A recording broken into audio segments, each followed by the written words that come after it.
MPSC skill टेस्टचा demo तुम्हाला पाहता येईल. तर इथं ऑनलाईन फॅसिलिटीवर जाऊन शेवटी टायपिंग स्किल टेस्ट आहे, तिथं मॉक टेस्ट इंग्लिशवर क्लिक केले आहे. नंतर आता जिथं खाली साइन इन आहे त्याच्यावर क्लिक करायचं.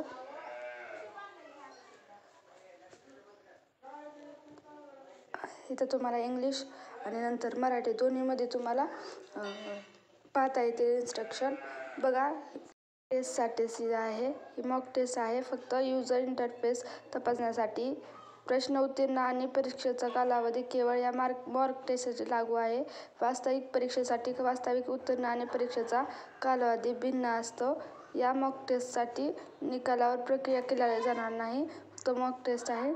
इंग्रजी टायपिंगसाठी उपस्थित असलेल्या उमेदवाराकडे इंग्रजी कीबोर्ड लेआउट असणे आवश्यक आहे. अपात्र त्रुटी आणि नुकसान टाळण्यासाठी हा डेमोची प्रॅक्टिस दिलेली असते. उमेदवाराने सिस्टीममध्ये लॉग इन केल्यानंतर उमेदवाराच्या सूचना वाचण्यासाठी त्यांना वेळ दिला जाईल. नंतर ते मॉक टेस्ट सुरू करतील. टायपिंग परीक्षेची प्रश्नपत्रिका इंग्रजीत असेल. वास्तविक टायपिंग चाचणीसाठी 10 मिनिटे दिली जातील. परीक्षेच्या वेळी विशेष किंवा कोणतेही की वापरू नका, जे की चुका समजले जातील, त्यामुळे नुकसान होईल. प्रदर्शित मजकुरात नमूद केलेले शब्द सिद्ध कोणत्याही त्रुटीशिवाय टाईप करा.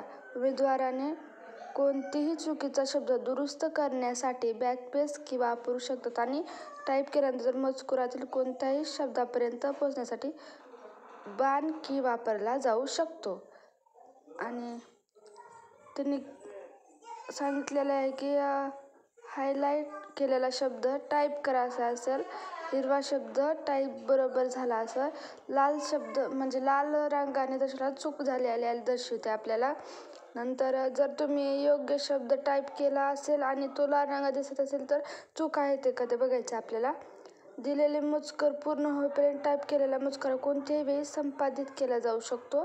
तुमचे वास्तविक टायपिंग मूल्यांकन 10 मिनिटांनंतर स्वयंचलितपणे सबमिट केले जाईल. म्हणजे स्वतः ती 10 मिनिटांनंतर मनानं सबमिट होईल. तुमच्या PC डेस्कटॉपवर इंग्रजी कीबोर्ड आवश्यक आहे. बघा, तुम्ही वाचून घेऊ शकता की काय काय इन्स्ट्रक्शन आहेत. तुम्ही जाऊन एकदा डेमो द्या, कारण तुम्हाला त्याचा फायदा होईल. यानंतर इन्स्ट्रक्शन नंतर आपल्याला डेमोपर्यंत जाता येईल. तर तुम्ही वेळ लावून डेमो, आपल्याला कडेला वेळ दिलेला असतो, किती चुका झाल्यात ते आपल्याला पाहता येतात. किती वेळा आपण बॅकस्पेस दाबला, किती वेळा आपण किती चुका झाल्या ते काउंट केले जाते. अशाच प्रकारची MPSC डेमो असतं आणि टेस्ट पण अशाच प्रकारचे असते, तुम्ही पाहू शकता.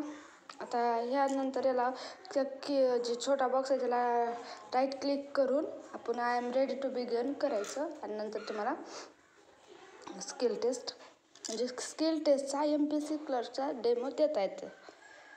I am ready to begin केल्यानंतर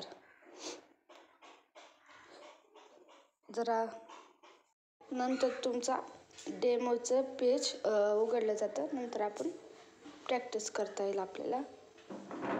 तर तुम्ही इकडं साईडला जर झूम करून पाहिलं तर तुम्हाला दिसेल की बॅकस्पेसच्या चुका, किती आपण शब्द टाईप केले, किती टाईप करायचे राहिले, याची सगळी माहिती तिथं दिली जाते. त्यामुळे अशाच प्रकारे तुम्ही प्रॅक्टिस करा, तुम्हाला फायदा होईल.